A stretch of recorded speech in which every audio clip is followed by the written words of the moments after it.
Uncle Nelson is the very first character we meet in Schedule 1. But who is he really? Is he a rat? Did he sell us out to the Benzies? And is he even our real uncle? I dug deep to learn as much as possible about him, and I've uncovered debts, addictions, how long he'll be in prison, and even the possibility that he does not need a wheelchair. Our first objective of the game is to speak with Uncle Nelson. Here he asks us to pick up a package for him in town. We have some customers of our own lined up, so we agree. And he says to meet some fellas near the motel, and everything is all paid for. We arrive and see two guys waiting outside the motel. However, we hear a different story.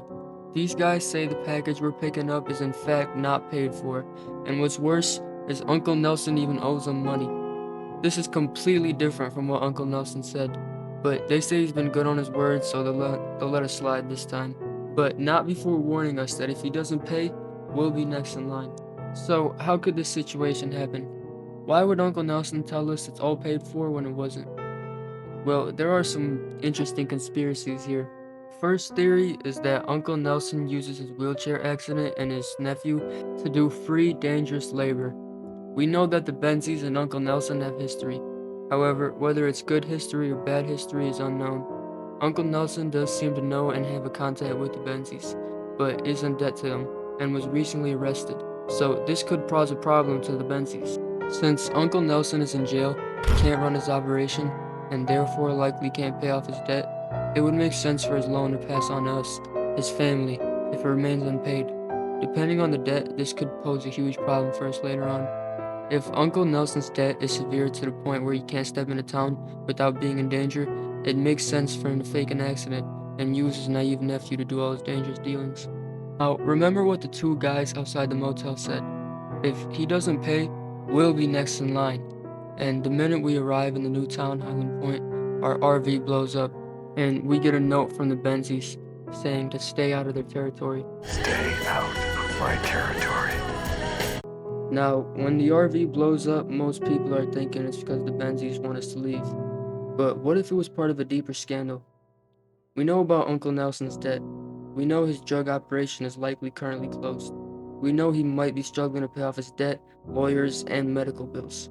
So, could he have hired the Benzies to blow up his RV for the insurance money? Well, what if I told you that's just the first part of this deep scandal? I believe that Uncle Nelson purposely blew up the RV.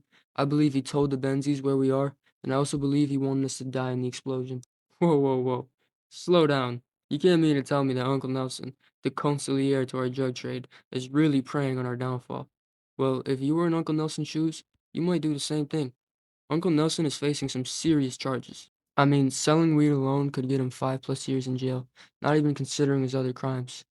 And if we're the only witness to Uncle Nelson's drug trade, we're the only person that could testify against him, would he have wanted us to die in some unknown town? There's a couple things that back this theory up. Uncle Nelson could have encouraged us to deal, expecting the Benzies to take care of us. If Uncle Nelson is really going through financial trouble, he likely couldn't afford a hitman and had to get creative by manipulating us to sell, expecting the cartel to kill us. He also could think that maybe we gave him up, as only he got arrested and we got away perfectly fine. Uncle Nelson has many reasons to want us gone and almost little to no reason to keep us around. So this goes to the final big thing about this video. Is Uncle Nelson a rat? Well, I don't think so. He is a turncoat and he is working with the Benzies, but I don't think he's giving up any information to the feds. If Uncle Nelson gave up anyone, he would have likely been out of jail, and some members of the Benzies or even us would have been locked up. But there has been no major arrests since Uncle Nelson went to jail.